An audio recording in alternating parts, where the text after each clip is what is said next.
बिस्मिल्लाहिर्रहमानिर्रहीम। अस्सलाम वालेकुम। हकीकत टीवी साइंस एंड हेल्थ में खुश आमदीद। इसराइल और हमास के दरमियान कैदियों के तबादले में सबसे ज़्यादा कठिन मरहला अब आने वाला है। अब रिसीव करने जा रहा है इसराइल लाशें, और ये वो लाशें हैं जिसके बाद जाहिर सी बात है हमास पर भी उंगलियां उठेंगी, और जिसके बाद तूफान दुनिया में उठने वाला है। इसराइल की चाल यहाँ पर यह है कि लाशें उन्होंने कहा है कि आप हमें दें, और हमास ने उस खेल का अब पर्दाफाश करना है जो आज से पहले नहीं हुआ। ये जो शख्स आपकी स्क्रीन पर आ रहा है, इसका नाम है यारदीन बीबास। ये बेसिकली हमास ने इसको, इसकी फैमिली को बच्चों समेत अगवा किया था 7 अक्टूबर को। और सीन ये होता है कि उसके बाद ये हमास की कैद में ये वाहिद वो बंदा है जो कैद से रिहा होकर आता है, और उसके बाद आकर मिलिट्री से मिलता है, फिर अपने घर वालों से मिलता है, लेकिन इसके चेहरे पर खुशी नहीं है। उसकी एक बहुत बड़ी रीज़न ये है कि इसके साथ हुआ क्या है। आप यहाँ से अंदाज़ा करें कि इसकी हेलीकॉप्टर में वीडियो और तस्वीर बनाएगी, लेकिन वो मामला नहीं था। जितने कैदी आते हैं वो विक्ट्री का निशान बना रहे, फलाना करें, हमास का शुक्रिया अदा करें, इससे भी आकर बात की। लेकिन इसके साथ हुआ है बहुत बुरा इसलिए हुआ है कि ये ज़रा वीडियो देखिए। जब हमास ने हमला किया तो हमला करने के ठीक तकरीबन 7 महीने के बाद इसकी वीडियो जारी की। इसने रोते हुए वीडियो बनाई और उसने कहा कि इसराइल की एयरफोर्स ने मेरी बीवी और बच्चे मार दिए हैं, और नेतन्याहू मुझे भी मारना चाहता है, लिहाजा इस सूरत हाल में इस डील को फाइनलाइज किया जाए और हमें यहाँ से छुड़वाए थे। सीन क्या हुआ कि हमास ने जब कैद किया इसको और इसके बच्चों को, अलग अलग उनके ग्रुप्स ने कैद किया, तो होता ये था कि हमास इसकी फैमिली का, इनका और इस शख्स का आपस में करवाते थे राब्ता, और राब्ता कंटिन्यूसली होता गया। और इस सारी सूरत हाल में उसको बताया कि देखो तुम्हारे बच्चे भी महफूज है।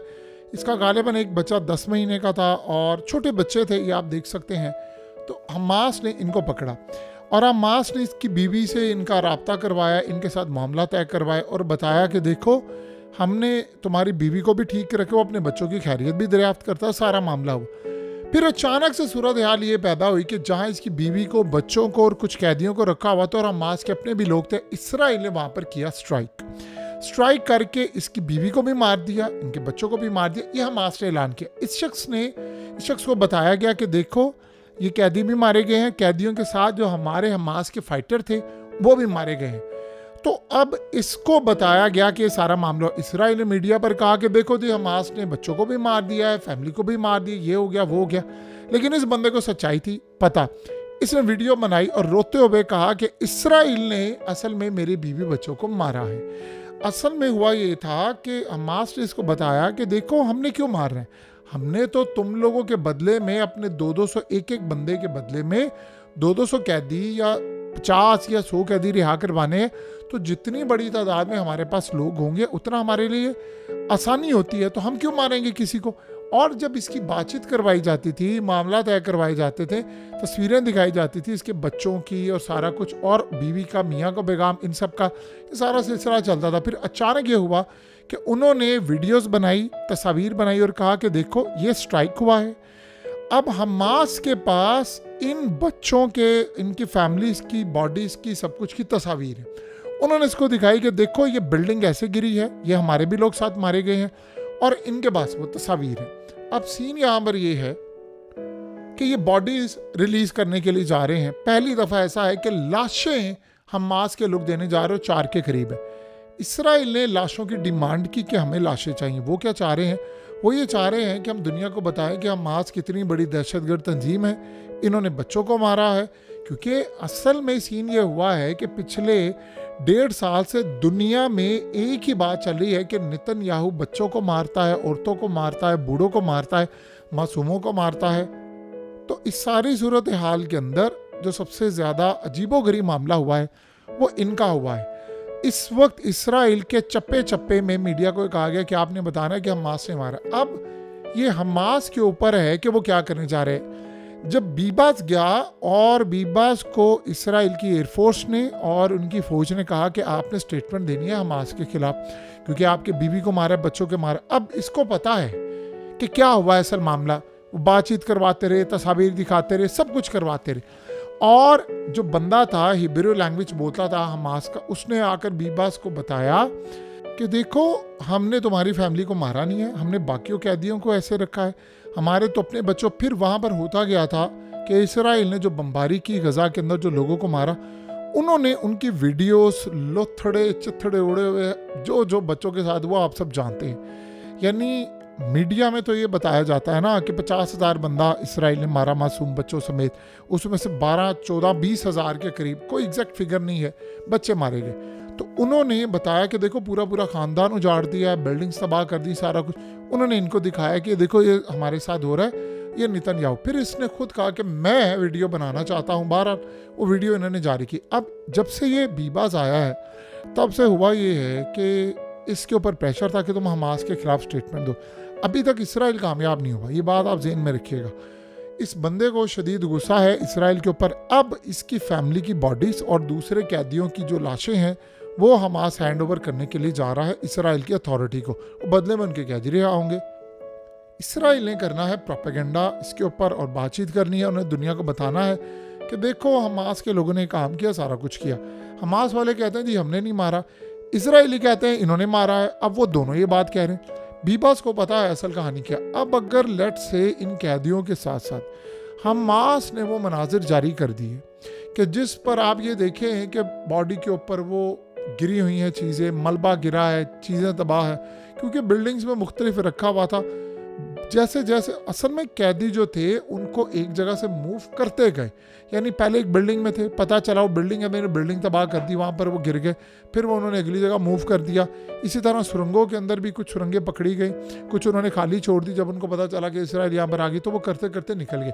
तो ये लड़ाई जो है वो बड़ी ख़तरनाक जारी रही। अब असल कहानी ये है कि ये बंदा, इसके सीने में है राज। अगर इस बंदे ने आकर इसराइल के सामने ये बता दिया या दुनिया के सामने बता दिया कि मैंने वहाँ पर ये देखा, फलाना देखा, इसको जितने कैदी आए हैं उनमें से हैरान कुन तौर पर आप ये बात जानेंगे कि ये जो बंदा है, इसराइल को ये सारी बातें पता है कि इसकी फैमिली के साथ क्या हुआ, क्या मामला हुआ। तो इसको अगर देखिए, जैसे मिसाल के तौर पर अब कनाडा का जहाज़ क्रैश होता है तो उस क्रैश होने के साथ साथ उसका पायलट बच गया है, तो पायलट ने तो सच उगलना है अंटिल कि आप उस पर दबाव डालें। जब फैमिली के सारे मेंबर मारे जाते हैं, एक बंदा कोई रह जाता है, तो उसके सीने में है राज। आप ये सोचें कि अब तक हमास के जो कैदी आए हैं, खवातीन आई, चीज़ें आई, उनमें से आकर बहुत सारी खवातीन ने कहा है कि कुछ असल में बेलिबास थी, कुछ फलाना था या कुछ प्रॉपर लिबास नहीं था, तो उन पर चादर डाली गई, उनको हाथ नहीं लगाया गया। ऐसी बहुत सारी चीज़ें हमने बहुत सारी देखी हैं और इंटरव्यूज़ में भी देखी हैं, लेकिन फ़िलहाल कोई ऐसा इंटरव्यू नहीं देखा जो उनके खिलाफ गया हो।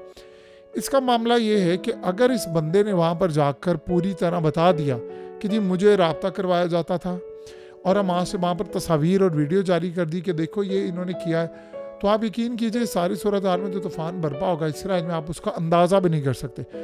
अब असल कहानी ये है कि इस बंदे के सीने में है बहुत सारे राज। इसने अगर वो राज उगल दिए तो सारे का सारा मामला उलट जाएगा। इसराइल असल में वो कैदी जब आएंगे तो वो दुनिया को बताएंगे कि देखो इनको हमास ने मारा। मसला सारा ये है कि अब तक जितने भी लोग आ रहे हैं, जो स्टेटमेंट आ रही है, जो सारा कुछ आ रहा है, उसमें आम इसराइल ये सोच रहा है कि इनको एक कैदी के बदले में 50 से 100 बंदे हम रिहा करते हैं। तो अगर 3 कैदी हों तो 200-250 बंदा फ़लस्तीनियों का रिहा होता है, तो वो क्यों मारेंगे? एक बात। और दूसरी बात ये है कि अगर मारना था तो वो फिर सबको मारते, उन्होंने इनको क्यों छोड़ा है? फिर सवाल ये पैदा होता है कि उन्होंने कहा अच्छा ये बात है, तो इसराइल की वो बात अब दुनिया को हजम नहीं हो रही कि इन्होंने मारा। वो कह रहे हैं अच्छा इसका मतलब है कि इसराइल ने स्ट्राइक किया था। असल में वक्तन फ़वक्तन बीबास और दीगर से वीडियोस जारी होती रही जिसमें वो बताते रहे कि असल में हम पर स्ट्राइक हो रहा है, हम अगले लम्हे मर सकते हैं, क्योंकि इनमें से बहुत सारों ने बताया कि ऊपर बमबारी ऐसी होती थी, ऐसा लगता था क़यामत आ गई है और हमें एक सुरंग से दूसरी सुरंग, एक जगह से दूसरी जगह मूव किया जाता रहा। सो इस सारी सूरत हाल के अंदर अगर हम अंदाज़ा लगाएं चीज़ों का तो चीज़ें ये नज़र आती हैं कि मामलात काफ़ी हद तक ख़राब हो गए थे। सो आने वाले वक्त के अंदर हालात ये बता रहे हैं कि चीज़ें वाकई बड़े एक अलग रुख में दाखिल होने के लिए जा रही हैं। और इसमें एक बड़ी अजीबोगरीब और इंटरेस्टिंग सूरत हाल ये पैदा हो रही है कि इसके बाद अगर कैदियों के अंदर से कोई इंटरव्यूज़ इसराइल के अपने खिलाफ आ गया देखिए अभी तक तो ये लेटर सामने आते हैं, वो हमास को लिखते हैं और बताते हैं कि तुमने हमारा ख्याल रखा, फलाना रखा। उन्होंने अगर इसराइल के खिलाफ ये बयान या कोई इंटरव्यू दे दिया तो आप ये समझिए मामला बड़े ख़राब है। जब कैदी रिहा होते हैं तो सबसे पहले इसराइल की एजेंसियाँ, उनकी फ़ौज और उनके लोग वहाँ पर जाते हैं, इनको मेडिकल के बहाने अस्पतालों में ले जाते हैं। वहाँ पर एजेंसियों के लोग होते हैं, वो इनको बताते हैं कि आपने बात वहाँ नहीं करनी, फलाना नहीं करना।